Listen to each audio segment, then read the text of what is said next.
to another episode of Dependasplaining, the podcast. I am Veronica. I almost forgot my name. Who am I? I am Jen. Hi, Jen. Hi, Veronica. I'm not gonna ask you how you're doing because we already talked for like half an hour. We do this every time. We do a catch up before this all starts. Mm-hmm. Well, I mean, it's been a while since we talked. Yeah, it has. I didn't have internet for a really long time, and we were moving into our new place, so we were busy. Everyone was busy, okay? We've been busy. We've been doing shit. Yeah. We've been doing lots of shit. Lots of good shit. Yeah, you have. Good, productive shit. Yes. But here we are. We're in our final location. No more packing my luggage. I'm still living out of a suitcase because my clothes doesn't fit in the dresser. Kyle took the entire dresser for himself. The one dresser they gave us. Wow. He took it, so I got a little drawer at the bottom. Yeah, I get the very bottom drawer. Why did they do that? Like, great. Why? But no, he gave me the whole night. No, he gave me the whole nightstand too. Well, he's taller, so. Yeah. It doesn't matter. I'm the one that puts away the laundry anyways. Dave used like a whole drawer in our loaner dresser for like 2 shirts. And I was like, really? Can I have this drawer for my workout clothes that I have in here that I'm shoving into like one drawer of all my other stuff? And said, you have 2 shirts. That's it. 2. Mm-hmm. Give me room. Yeah. Yeah, Kyle has like, his top drawer has like his underwear and socks. Got it. And then it has 5 drawers. What does he have in them? What else? You need one for your socks and your chonies. Yeah. One for shirts. One for pants. Where is the 4th one going? What is he putting in there? Because his uniforms are in the closet. Yeah. And I, in one drawer, have my workout clothes and my regular shirts, whatever I have, shirts, tops that I wear. Mm-hmm. And then, well, my nightstand has like my underwear and my pajamas. But I don't know what he has. I don't know where he sticks all this stuff, where he grabbed all this stuff from. I don't know. They find ways to fill those drawers up. Who knows what he has? Yeah. This morning he was like, I can't find my belt. So like, I was drinking my coffee. I was like, is this him telling me like, get up and help me find my belt? And I was like, well, last time I saw you were doing the laundry, so I don't know. And then I opened his drawer and I found a belt that was the color of his uniform. I was like, here it is. And he came in the room. He's like, I found it. I had stuffed it in my boot. And I was like, this isn't your belt? And he's like, no, that's the belt I wear with my pants. And I was like, I wouldn't have known. I was like, it looks exactly like what you would wear with your uniform. So, sorry. I was like, I wasn't much help. Oops. Yeah. I'm tired. You know, that Monday back from spring break is just the hardest one to get through. I don't know what it is. It's been a struggle all day at the school. It's just I think everyone was on the struggle bus though. Everyone was just like, "Oh yeah, I'm so tired today," and I'm like, "I know." Bummer, the air conditioning went out in the school for pretty much the whole day. No. Yeah, the whole day. There was no air conditioning, and the floors were so wet and slippery. It was slippery. Yeah, it was terrifying. So. Oh no. Yeah, it was rough. I mean, they couldn't even. Thank you to the janitorial staff. They were just taking their mops and going back and forth throughout the entire school, just trying to get some of that water up, but it just kept coming back and coming back. And finally, at the end of the day, they finally got the air conditioning on. But man, it was hot. It was hot in there. Yeah. Oh man, that sucks. I mean, it's a school, so you have a bunch of windows and letting in all that sunshine. Yeah. Yeah. It was not fun. It was not fun at all. Yeah. I saw the lovely pictures of your kids at the beach on their paddleboard. Yes. So, yeah, we went down to the beach over one of the days during spring break, and a coworker of Dave's and their family went down, and they had 2 blow-up paddleboards. And so they're like, yeah, they're like, go ahead, let them go on it, and all this stuff. And I was like, all right, you guys go out. I'll watch you, because I'm not about that life yet. Not ready to paddle. No, you don't want to try the paddleboard? I do. I just don't want to do it around a bunch of people that I know. Not yet. It can't be that hard because I watch people do it from my house all the time, watching the paddle boarders and the surfers. It can't be that hard to paddleboard. I mean, there's kids doing the kids did it. Yeah, it's not hard. I would be that one person that I would get on it, and because you can stand up or you can sit or you can go on your knees. No matter what I would be doing, I would probably fall off. That would be me. So I wasn't ready to showcase that yet. You can do it. You can do it, Jen. I see people out there with their dogs, and the dogs balance. The dogs are paddleboarding. I know. What? You can do it. I'll try. I will. I'll get there one day. The dogs are paddleboarding. Yeah. It's cute when they're out there with their humans and they're paddling, and they're just like, look at me, live my best life on this paddleboard. I don't have to do any of the work. I just get to sit on here. Yeah. Living their best life. That's what they're doing. Fun times. I think we want to get a blow-up paddleboard too. You should. Kyle bought a car. He bought a car, and the car came with the kayak. Oh! Like the guy's like, I'm going to throw in this kayak. Yeah, it's a fishing kayak, so my son has been asking. He's like, can we go on the kayak? Can we go on the kayak? And we were going to take him out yesterday, but we went out for brunch with some friends. And so I was like, okay, we'll have to wait till Saturday now. Daddy doesn't work on Saturday, I don't think. And that way the tide will be high in the morning and they can go on the kayak. I was like, how fun. That's awesome. A car and a kayak all in one transaction? Get out. Yeah. Yeah. Well, I think he was like an officer in the Marines, and he was like getting ready to leave, and he was trying to sell his car. Yeah. And he's like, I'll throw in the kayak too. And Kyle was like, okay. Sweet. Yeah. Let's go. Yeah, who's going to say, no, please do not give me your kayak as well. Like, I'm sure it reflected in the price of the car. Yeah. But it was a good deal, I think. Yeah. Yeah, I thought it was a good deal for the car. It's in good condition, and it's nice. It's cute, little car for Kyle. Nice. And it has a rack. Yeah. So he could put his kayak on it. Oh, that's awesome. Mm-hmm. Yeah, and I have my, I got a minivan, and it's sweet, and I love it. But you're jealous, and I know it. Well, I mean, is it a Japanese minivan? Yeah, it's a Japanese minivan. Everything's in Japanese. I don't understand the sat nav on it, because it's like, Ohayou gozaimasu, and I'm like, oh, I don't know what she's saying. Konnichiwa, konbanwa, whatever time I get in the car, and it just talks to me, and I'm like, I don't know what you're saying. Can't use you anyways. So yeah, she just talks to you all the time. Confused. So I have like everything is in Japanese, obviously, because we're in Japan. But like the remote control to the air conditioner, I was like, how does this work? So I have the Google Translate on my phone, right, with the camera option, and it'll be like, I just want the fan on. I don't need the air conditioner. And it just says blower. It says blower on the button. It translates to blower. Yeah. So some of the stuff that translates is really, really funny. But for the most part, I'm getting along. It's fine. Everyone is very nice. They're understanding of my stupidity and how I don't speak the language. And so, yeah, it's been great. It's been great. That's good. That's good. It's good that you're settling in really well and everything, too, after all the craziness you guys have had to go through just to get there. Good Lord. Good Lord, Jen.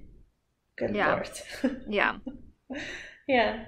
No more, please. No more. We hadn't recorded since we were in ROM, right? Yeah. Yeah, you were you were in ROM still, and that's our last time we recorded. Yeah. Yeah, it was crazy. That's a while ago. Had we already had that COVID test?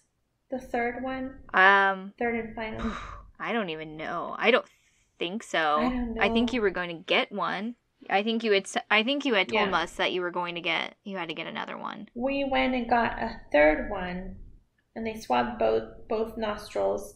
Like, our sponsor took us to the clinic. They swabbed us both nostrils. Because I'm pretty sure the guy swabbed my son or my daughter with the same swab that he swabbed my daughter or my son with. Yeah.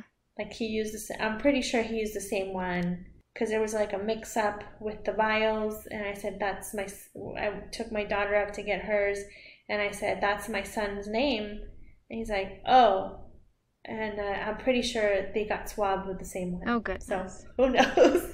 I mean, we had not come in contact with any human being in weeks, so we don't have anything. I haven't even had a cold in the past year. Right. That's how little exposure I've had to other humans. Right. It's kind of been. I mean, It's kind of been nice. I will say it's been nice not getting sick. Yeah, it's fine. I'll accept it. You know, when the kids went back to school in England, they would always come home sick, like within the first month. Yeah. We have to pick one up sick. Oh, yeah. Or they would come home sick, you know, they'd come home with a nasty cold. Not once did the school call me. Not once did I have to clean a sniffling nose. I was like, wow, really? We're eradicating the cold too while we're at it? Good. I guess, yeah, right? Maybe. That'd Yeah. be great. It's just... It would be great, yeah. Yeah, the common cold. Not so common anymore, turns out. No. Far and few between. Yeah. Okay, Jen. Go ahead, Jen. You tell me your story. I'm excited to hear your story. But first, let's tell our listeners where they can reach us. Because it's been a while since we've talked. Yeah. And I forget where I'm at, and then I just start blabbing. But I remember that.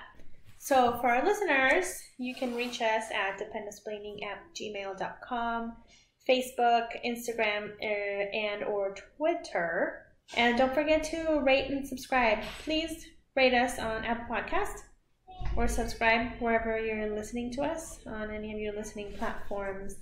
And yeah, we want to hear everything. We want to hear where you're at, your life story, anything military related. Yeah. Or your life, you know, your life in general. Just reach out to us. We'll listen. We're here for you. Obviously, This is like our therapy, so we could help you in our free unqualified therapy session. Yes, we're not qualified to do anything. No. But we'll try anything. Yes, we will. It's what we do. Duh. But yeah, for sure. Get at us and rate. It just does wonders. You have no idea. It's the easiest thing you can do. Just hit that 5 stars, and it just helps us to, you know, I'm waving my arms around trying to think of the word. So that's what it does. Just does great things. Yes. And it helps boost our morale. Yeah. And it gives us more exposure for other people to listen to us. And that's what we want. We want to get out there in your ear balls. Be right up in your ear balls telling you how to live your best military life. After we tell you some gruesome military-related true crime story. Yeah. Because that's how sick we are. Yeah. We are sick. Sick and twisted. But also give you good stuff, too, at the same time. We are twisted. Yes, entertaining stuff. Just to bring it home real good. Yeah. So you don't go to bed like, what did I just listen to? Exactly. It's like, don't worry, I will fix it. Yeah. I will tell you something better. We'll bring you way down into the depths of sadness and torture and all these terrible things. And then it's like, and then it ends. And then one of us comes back on and it's like, okay, time to bring it back up. Ready? Here we go. Time to bring it back up. Yeah. Let me give you something informative. Yeah. Listen to this now. Remember what you just heard? Forget about that. Listen to this part. And then everybody's happy. Exactly. Everybody involved is happy. Everybody's happy all around. Here we are. But here we are. We're going to start with the murder. Are you ready? Murder. Woo! All right. For your story, not for the murder. Yeah. Okay. I'm always ready. All right. I mean, you all know, you listen to true crime all the time, I'm sure. Here we are. Just know listener discretion is advised. I can't remember if I get into a lot of gruesome details, but the story is pretty wild. Short and wild. So here we go. Okay. On the night of September 30th, 2008, Army Sergeant Christina Smith and her husband, Sergeant Richard Smith, went for a walk around their neighborhood. Nothing could have prepared Christina for what was about to happen next. While on their walk, 29-year-old Christina Smith was stabbed 4 times, one hitting her artery in her neck. Neighbors heard screams, and Richard went knocking on doors, pleading for help as his wife lay bleeding in the street. Christina was rushed to the hospital, but unfortunately died of her injuries on the way there. So Christina Smith joined the Army in September of 2005, and her husband, Richard, were stationed at Fort Bragg in North Carolina. Both of them worked in the 4th Psychological Operations Group, while Christina was a graphic artist and Richard was an electronic maintenance technician. Obviously, they got married and they got stationed together. That's where they were in North Carolina when the stabbing occurred. Now, switching roles, in comes 18-year-old Matthew Kavapol. I think that's how you pronounce it. I apologize if it's not right, but that's my best guess. Private First Class Kavapol joined the Army in 2007. 2007, remember now, this murder occurred in 2008, so yeah, here we are. He also was stationed at Fort Bragg in the 4th Psychological Operations Group and was also a graphic artist, just like Christina. Private First Class Kavapol was easily manipulated, and he looked to Sergeant Richard Smith as someone he could trust, which was not a good idea. On October 3rd, 2008, both Sergeant Richard Smith, who was 26, and Private First Class Kavapol, who we know is only 18, were charged with the first-degree murder of Christina. So this, we'll go back. The murder occurred on September 30th. They now, 3 days later? 3 days later, both of them are now charged with murder. So during those first few days after Christina's murder, investigators interviewed both Kavapol and Richard. Kavapol claims that Richard had asked him to murder his wife. Just straight up asked him, okay, can you kill my wife? Kavapol also claims that Richard told him that he's done this before. And in Richard's interview, he tells investigators that he talked about having his wife killed, but it was only in fun. He had done it before? He had hired someone to kill? Well, he had, that's the thing is Richard talks a big game, but obviously nothing of what he actually says is true. So Richard tells this baby, private first class soldier, brand new to the Army, very, very manipulated. He just tells this kid oh yeah, it's okay. I've done this before. I've done hire for murder before. I've asked other people to do stuff like this for me before. It's no big deal. Yeah. Yeah. And this kid. Yeah. Exactly. He doesn't know any better, and so he just believes whatever's being said because it's he's a grown-up and he knows what he's doing, and so yeah. And then Richard openly admits in a group setting with other people, I have asked other people openly if they'll kill my wife, but I was only joking. It's what? Who jokes like that? Nobody jokes like that. No. So during a second interview with Kavapol, he tells investigators that Richard had asked him multiple times to kill his wife. So not just one time. He asked him multiple times to do this. And then finally, what got him to go through with it was Richard offered him $30,000. So now we're in straight murder. Wait, how much? $30,000. Oh, okay. Yeah, so now we are in straight murder for hire. There it is. So just a few days after Christina's murder, police find a few key pieces.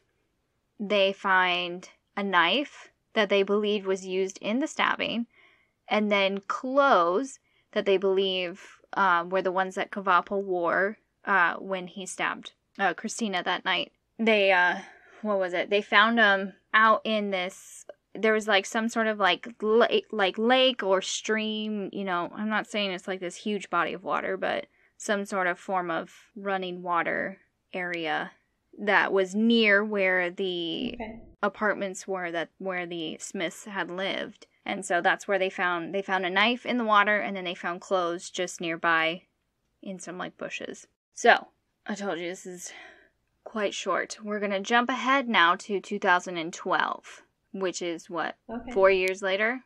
Yeah. So 4 years later since the murder. Now, former Army soldiers Kvapil and Richard Smith, they have pled guilty to first-degree murder and were sentenced to life in prison. According to court documents, Smith picked Kvapil up the evening of September 30th, 2008, gave him the knife, and dropped him off at the hiding spot near the Smith's apartments. So Smith then goes home. He talks to his wife, Christina, into going on a walk. Like, you know, just normal. It's the evening. It's probably nice out. It's September. So he talks her into going on a walk.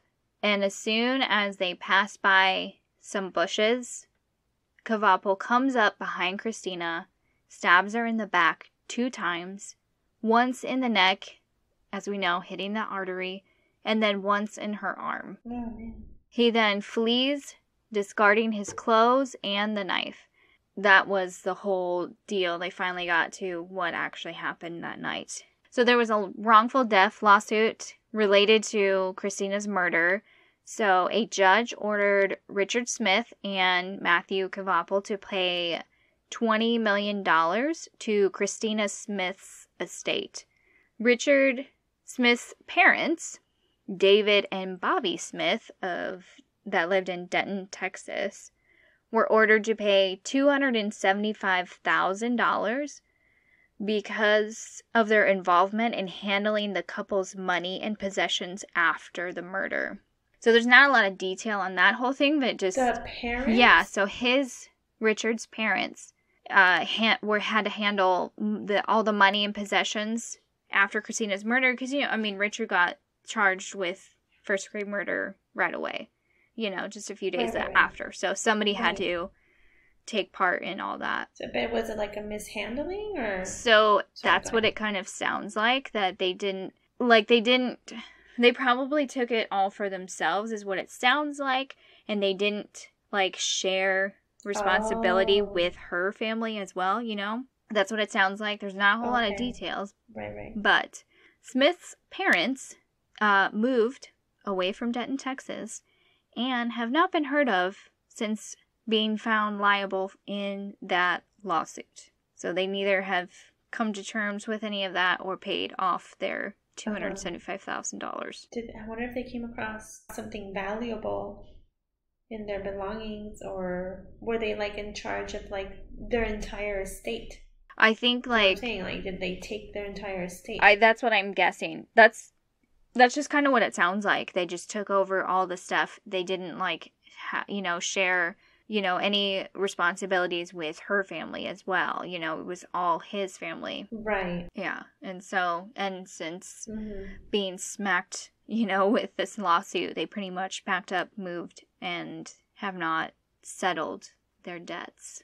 Very shady. It sounds super shady. Yeah. Christina's death was... So this kind of ties in with a few other things that have happened around Fort Bragg around that time. So Christina's death was the last of 3 military-related homicides in the Fayetteville, Fort Bragg community that summer that received national attention. And all 3 of those incidents were domestic violence. So Smith's death follows the slayings of Megan Tuma, I apologize if that's not right, who was 23, and Second Lieutenant Holly, I'm so sorry, Wimuk, something like that, who was 24. And then it also comes less than a year after Marine Corps Corporal Maria Lauterbach, stationed in North Carolina's Cap Lejeune, who was found dead. Did we cover that one? We did, yeah. Yeah. So, all 4 of those cases, authorities have charged a fellow soldier or Marine involved in a relationship with the victim with murder.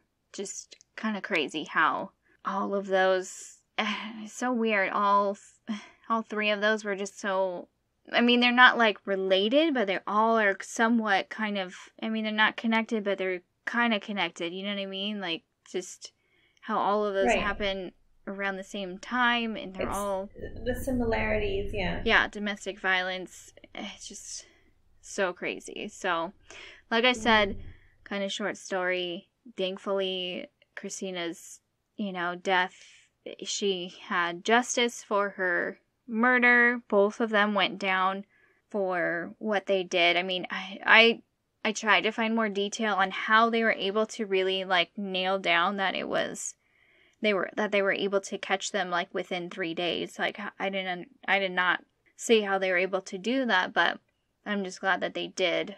They were able to. Probably because there was an 18-year-old involved, and who knows who he talked to. Exactly. And also, like, his parents, it's like, they're just gone, and they took their belongings and everything that belonged to the couple. It's like, what does her family get? Right? Oh. Yeah. It's just so sad. Terrible. So that concludes my story out of the murder for hire of Sergeant Christina Smith. Oh, terrible. Yeah. Terrible. Very, very sad. That everyone involved. That's awful. Yeah. It's just, it's so sad. I mean, like, I don't mean to feel bad for a murderer, but also, like, that 18-year-old, he was just so young and just didn't know, Yes. And, Jen, also that this was coming from, someone with seniority. And he's like, well, yeah, he's a higher up. I have to listen to him. He probably felt like that. Yeah. And if he was like reassuring, he was like, oh, I've done this before. Yeah. And it's like, okay, well, he's probably getting away with it. I mean, brainwashing probably is what it took. Exactly. No, exactly. He just, he took advantage of this young, impressionable new soldier and just ran with it. But my biggest thing, too, is this guy, like, why? Why did you want to kill your wife? Why? Yeah, Milton Mill. What happened? There, I didn't read anything on, like, real motive of why he wanted her dead, or they didn't sound like there was any sort of, like, infidelity. There was no other mention of another woman, or if she had stepped out, there was nothing. So, it was just like, what led to it? It's crazy. Yeah, the reasoning behind it, what caused this, and oh man. Yeah. That's crazy. All right. Wow. That's all I got. So here I am, bringing you down, and Veronica's here to bring you all back up. I'm gonna bring you up. Hopefully I don't bore you, but I'm gonna try to bring you up. I'll try to make it fun. So the other day, Kyle went to alterations to get his name tag sewed on because for Air Force now has changed their uniforms to OCPs, which all the patches are removable, which I feel like they're late in the game because all the other uniforms have been like that, especially Army. They've had the Velcro patches. Anyways, right? So he hates it because he has to remove the patches every time he washes them. So he's like, I'm going to go have my patches sewn on, at least like the Air Force one and my name, because that's not going to change, right? So he went in there and he picked out his name, the name tape, and he's like, this looks lighter than my uniform. And the lady's like, oh yes, they just changed it. And she was trying to reassure him that it had just changed, that it was fine, the lighter color. And he just was not very confident about it. Anyways, he was complaining. He was like worried that the name tape was too light for his uniform, and the lady was trying to reassure him. She's like, no, this just changed sometime in like March, blah, blah, blah. And he had to like look it up on the AFI, and he was like, how is that possible? It's like, and then he's like, your uniform has like, it's like a 7-color multicolor. The tape only has 3 multicolors. And he's like, okay, still wasn't comfortable, and he had to look it up. And anyways, that's how it was. And it's like, why do they keep changing the uniforms? Why is there a need to keep changing the uniforms? Like, why couldn't they just keep it the way they were from the very beginning of time, right? So maybe you want to look up uniforms throughout the history of the U.S. military. So that's what we're going to talk about today. I got most of my information on Ranker and Wikipedia and military.com. So let's start off with why are military uniforms, right? So before the American Revolution, when like the colonials were like, fuck you, King George, we're not paying taxes on your stupid tea. Watch me dump it in the harbor. Take that. The American military didn't have like standard uniforms. They just show up, and they're what they have back then, in their long nightgowns, the men in their long nightgowns.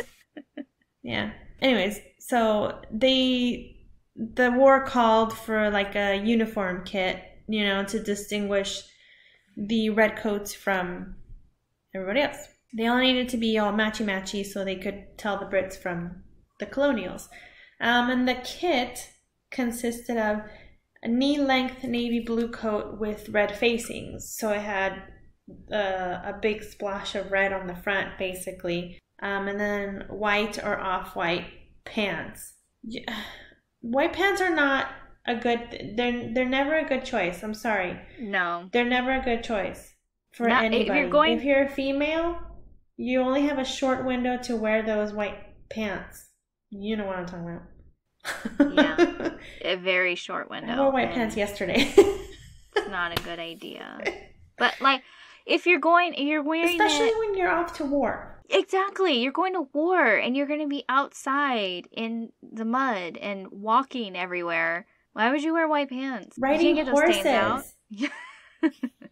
No, they didn't have, shout, spray, and wash back then. They didn't have Tide pens. That's a lot of Tide pens. Yeah. Yeah, and can you imagine riding their horses and be all stained from the sweaty horse? Anyways. So yeah, white pants or off-white, a linen or cotton pullover shirt, and then a waistcoat, which we all know is a vest, don't we? Of cotton and linen or even wool. And I guess it depended on the fabric depending on the time of year that you were in this war.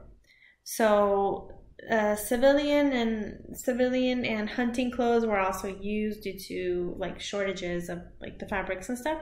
And then a tri-cornered hat. So the hat was like that pirate looking shit. It's like, what does that do? Why do you have 3 points on your hat? What does it do? Does it serve a purpose? It's super intimidating. It's super intimidating. It's like pointing in the front, pointing on the sides. Yeah. You can hang stuff from it. I don't know. In the kit they also received like items to help them carry their weapons and like their ammo. So like a sling for their gun, and then it was called a sling. Yeah. Oh. Well, wait for this one. A belly box for their ammo or gunpowder, if you will. Wow. A belly box, the original fanny pack. It's a belly box, you idiot. Yeah, it's not a purse, it's a satchel. It's one of those situations. It's a merce. So it's a merce. No, it's a purse. It will always be a purse. So it changed again, the uniform, in like the early 1800s, because I believe that like the original uniform had too much red and it was too similar to the British uniform, which consisted of red coats for the British military, which was funny because after a while the British military with their red coats, if they were out in the sun a lot, it would fade and it would turn pink. Oh, their coats, or if it rained on them, they would turn purple. Oh, which was a fun fact that I read. Interesting. So yeah, then they decided to not use as much red. So they still used red. So it was a blue and red coat, a wool felt shako, which is a hat that looks like a bucket on your head, a white cotton trousers. It's like, can we not do the white trousers? Let's make them brown. let's make them brown so they blend in with the dirt. Yeah. That is for sure. Yeah, they match the dirt. The dirt that you're going to get all over them. Yeah. The dirt and shit. Yeah, but then in the winter they got gray wool trousers. So they got gray ones, wool ones, so they would stay warm. And then they got like a button, like a canvas button up. They're called Spatterdash gaiters. They're those shoes that you see on like gangsters where it has like the piece of cloth that buttons to the top of your shoe. Oh. You know what I mean? Yeah. Yeah, it's like it would cover what would be like the shoelaces part. It's just the piece of fabric going over that. So that's what that was. And then they would also get like low quarter lace-up shoes, and then or shoes and lace-up boots that you could bring from home or purchased, for those days in the 1800s when you had money to buy extra shoes, apparently. Yes, all this excess money you have for things, accessories. Yeah. And for all your accessories. They did get accessories. And so they got a blue wool coat for winter. All these fucking layers. I'm exhausted just thinking about this. Leather shako for fancy, which is another hat, another bucket looking hat, but it was fancier because it was leather. And then a cotton or linen shirt. Yeah. A leatherette knapsack, so a backpack. A wooden or metal canteen with cork and linen or like a leather sling for it. And then another cartridge box for their ammo or candy box, gunpowder or dynamite. I don't know what they used. Their their belly box. Belly box. Yeah. So and then later on, as the war progressed, the War of 1812 progressed, they realized that resources were low for the current uniform, so they changed it again by instead doing a waist-length gray coat, because it was shorter, less material, and it's gray. You don't have to put as much color into it, so it would make it a little bit easier. So, but they did have, in addition, they still had like a dark blue coat. You had to bring your own shirt, your own privately purchased shirt, white cotton trousers, again, for fuck's sake. And they had sky blue or dark gray trousers, yeah. And then some lace-up boots and low quarter shoes. So then equipment seems to like not have changed significantly in this period, so it kind of all stayed the same. And then again, in the 1920s, it saw changes during the Seminole War, because, they were now fighting their own people that they invaded. So the ideal standard infantry uniform was meant to be as follows: a pinwheel forage cap, navy blue. It looks like a shark's mouth from the side. Like if you were to look at it from the side, it looks like a shark's mouth was open on top of their head. And then another hat that was like made of leather that looked like the original bucket one, but it looked like the bucket was smashed down. Oh, okay. And then they got like a sky blue shell jacket with trim, make it fancy with the trim, and then some foot trousers, which are pants for your shoes. Yeah.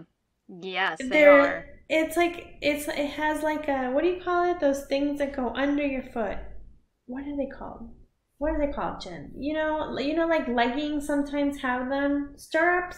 Oh, stirrups. Yeah. It was like that. It was stirrups for the shoe. And then on the outside it would look like a sock. Or, I don't know. It was weird. Anyways. Interesting. Again, with the layers. So many layers, so many buttons, so many lace-up stuff. No. Yeah. And then, so what else did they have? They got, their sling for their rifle, their musket, or their bayonet, or I don't know, whatever they carried. Whatever they used at that time. I don't know. Bayonets? Muskets? Sure. So then they did, and back with the leather sling, And then they got a blanket that they was worn as blanket roll across the body. So now they have a blanket. We're moving up. And then during the war with Mexico, the uniform didn't change too much other than the hats getting a bit smaller and adding more accessories like a tin drinking mug. Now they got that. Oh, wow. They're fancy. Yeah. Now, so it did change throughout the years, for everybody. And of course, you now we're going into World War I. We had already started the transition into more practical, less fucking buttons. Khaki is now the color of choice, right? Oh, thank God. So it's a little bit more useful, a little bit more breathable. Yeah. So this consisted of like the service tunic, which is what we see now with the longer coats, and they used with like a belt. It was used with like a cotton belt, and this was when I say World War I is where we skipped to. And then they had a hat that had like 5 rows of stitching on the brim, and the crown was pointed with 4 corners to keep rain from collecting on it. So They had an umbrella on their head. Yes, they did. Wow. That's how I pictured it. Yeah. And then their leather service shoes, again with the canvas gaiters, because you want to make their shoes fancy, and a knapsack. And then they got a belt with like lift the dot snaps. That's what they're called. They also were issued shelter, half a tent with a tent pole, pegs and rope. Oh, okay. And then another cylindrical canteen with a drinking cup and a canvas carrier for it. And they got a first aid pouch as well, and a poncho to keep the rain away. So now I'm going to go ahead and skip. I mean, we see the transition after that into the green color that we saw, in like during Vietnam and all that. Very simple uniform, more practical to move around in. Not as fancy. They want to blend into the environment, which is, now is what they tend to do. So, let's see. So during like World War II in the European and Pacific theater, it didn't change much either, other than the hats was now like a helmet. And now the Air Force had BDUs. This was in the 90s.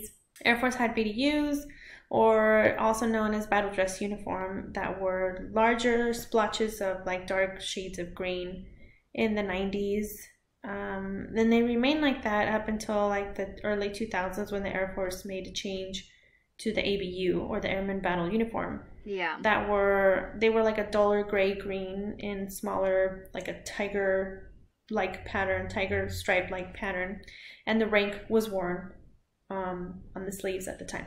So now we see the Air Force wearing the OCPs, or operational camouflage pattern, that have 7 shades of ugly green-brown, shorter boxy coats, and a rank. And the rank is worn in a microscopic patch on the front. Yes. Yeah, you can't tell. And then because everyone was complaining that you couldn't see the rank, you couldn't see the name, you couldn't see the service, it was all too blendy because of the name tapes. That's why they went lighter on the color. Okay. And which was, Kyle was like, what's happening? But we got it all sorted. He's fine.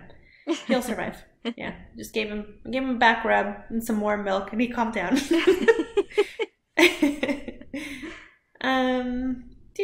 Where am I? Okay. So the Army has consistently changed camouflage patterns since 1991. In 2004, the Army introduced the Army Combat Uniform, or the ACU, which was modeled after the Marines' digital pattern uniform. The full ACU includes moisture-wicking socks and t-shirt, coat, pants, combat boots, and a patrol cap. The rank is also worn on, or was worn on the chest. It still continues to be, but I'm talking about this particular uniform that was very similar to the Air Force's ABUs. Okay. But their pattern was more digital looking, but it was the same shades, basically. I feel like they're always following the Army. Yes, this is what I think too. Yeah. And now since 2015, the Army has been in OCPs, or the Operational Camouflage Pattern. Now, Marines have kept their uniform pretty consistent since the early 2000s with the Marine Corps Combat Utility Uniform. It's a mouthful, or MCCUU. It's intended for wear in the field or for working parties, but it's rendered, but has become a typical working uniform for all deployed and most garrison Marines and sailors. It is rendered MARPAT, digital camouflage that breaks up the wearer's shape and also serves to distinguish Marine uniforms from those of other services. Previously, Marines wore the same utility uniform as the Army. So again, with like the BDUs, that's what they wore. I feel like all the military wore the same BDU or battle dress uniform with those like larger multicolored green pattern.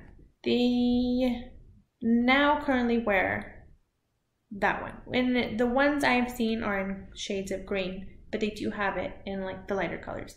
So the Navy also wore, first of all, the Navy has so many uniforms. Can we just all agree that they have so many uniforms? I didn't realize that. Dave was the one who actually brought that to my attention, that he's like, yeah, Navy has just like 7, 8, 10 uniforms that they all have to wear. And he was like naming off. He's like, they have like the summer one, they have this one, they have one for this type of thing, and then they have one for this. And I'm like, they have a sand color, and then they have whites, and white for summer, or white. And I'm like, what? Yes. Yeah. Really? Why so many? When I thought of the Navy, I always pictured them in that Popeye costume. You know, with the bell bottoms and the scarf or whatever. But there's more to it. Yep. There's so many more. Yeah. Yeah. So they also wore the woodland pattern in the 90s. I'm just talking about the regular uniforms that they wore to work on the daily. They also wore the BDUs until like the early 2000s. I think it was like 2006, 2007, something like that. They switched to the digital blue pattern, which was super controversial because it was blue and they work on ships, and they're like, well, it would help them blend in on the ship. Yeah, but or also, what if they fell overboard? How are you going to see them if you look like the ocean? Yeah. So that was a concern. It was very camouflage, yeah. But then in as recent as 2019, it was announced that they would adapt the Navy working uniform, or the NWU, Type 3, which is the digital pattern in shades of green. Very similar to what the Marines are wearing currently, but in a different shade. More yellowy, I think, in my opinion, if you ask me, but nobody did, so I'm giving it to you anyways. Like I said, I think they all wore the BDU pattern, or sometime or other, and now they're all trying to kind of go towards the same uniform because it's the military, and they should all be in the same Z's, maybe. But I mean, they still want something to distinguish them from the branches. But I will tell you this, and I think you will agree, Jen, being that your dad was in the Marines, correct? Yes. Right? Yes. Okay. The blue-white dress uniform that the Marines wear is probably the most gorgeous uniform, which is, it's a formal one, right? But it is the most gorgeous uniform in my opinion. Yeah. Yes. It is the best dress uniform period. Like, if they could just wear those all the time, like, oh, wow. It's gorgeous. They're beautiful. Yeah, like, there's no other way to describe it. It's just beautiful. They look so regal and so, I don't know, so, like, polished. Yeah. Not like the Air Force that looks like they're going to an interview at a corporate office and they're stupid blues, dress blues. Did you see that? How somebody photoshopped a picture of, I think it was like 3 people walking in their dress blues, and they just photoshopped all, like, the medals and rank and everything off of it, and it literally looks like a corporate uniform. It's a boring suit. Yeah. So you can't, Yeah, and then you have the army. The army ones, they're the green one, the green uniform. What is it? They're dress greens. I'm sorry, I don't know if that's what it's called. They're very pretty, but they look like bus drivers. They look like a bus driver. Yeah. Yeah. And then the Navy just has way too much to choose from. I'm sorry, can't choose. If I had to, maybe the white one. Maybe where are you supposed to wear all those? Yeah. Where are you going with all those suits? Where do you keep that? Where do you keep all those? Yeah. Yeah. I barely have enough room for my husband's them all dry cleaned too. Uniform. Like I know. and altered, like altered. That's crazy. Yep. That's a lot. So yeah, that's what I wanted to say. Fascinating to hear about how it's all like evolved from the start until like now. Yeah. From their white pants. Their white pants. Whose stupid idea was that? White pants. Oh, I have a great idea. Let's wear white pants and going out to war in the mud. Yeah. Riding horses. Eating with our hands because probably had no utensils out in the field. Not yet. Not until we got our metal cups. Yeah, our tin cups to scoop up water from the river or pour it out of your canteen that you got later on. Your little canteen that holds like 3 cups of water. Yep. That's so funny. Yeah, so that's all I had. Man. That's awesome. Yeah. That's great. Thank you. Yeah. If you guys have anything to add to my uniform stories, go for it. Let me know. Email us at dependancebleaning@gmail.com or let us know on Facebook, Twitter, or Instagram. Or just call Jen directly. Yeah. Her phone number will be posted. You could do that too. In the comments of this episode. Do that. Yeah, I can't wait for all your phone calls. That'd be great. That'd be great. You know, one uniform that's so funny is the PT gear. The PT gear. My goodness. Air Force has it worse. Horrible. I think it's the loudest uniform in the world. Yeah. Yes. The Army's is nice. They have their nice, comfortable, like cotton shorts, cotton shirt, just plain. Says Army on it. I'm not sure about the Marines. Yep. That's nice. They have the silky shorts. Those shorty shorts. The shorty shorts. That's right. My cousin did send me a picture of her husband who is a Marine and he was in his little shorty shorts. It doesn't look as bad though. What's Navy? Somebody tell me Navy. Somebody send us a picture of the Navy PT gear. Yeah. I want to know what they are. What they wear? What colors? They did say Do they have multiple colors to choose from? Yeah, well, do you have white ones and khaki ones and digital blue patterns or in case you fall in the ocean? Who thought of that one? I know. I'd love to see Air Force if they change those, what they would decide on. For the PT gear? Well, they said they had changed it. I don't know. It looked like the pictures I saw looked nice, but they're like the changes won't come for another couple years.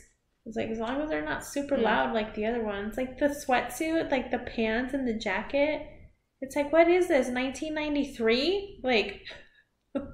Yeah, exactly. What year are we in with here, the guys? Tapered Come pants on. At the bottom, and they're all like billowy, and yeah, they're not great. They're not great. With the built-in underwear. Why do you need built-in underwear for that? I really hate shorts with built-in underwear. They don't do anything. They do nothing. I cut them out. Let it be known. I cut them out. Yeah. Yeah. I don't like them either.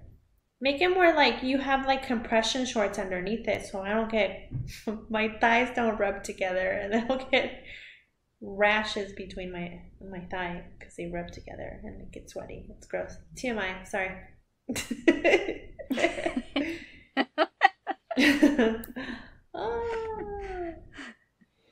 Well, that was great. Thank you for sharing, Veronica.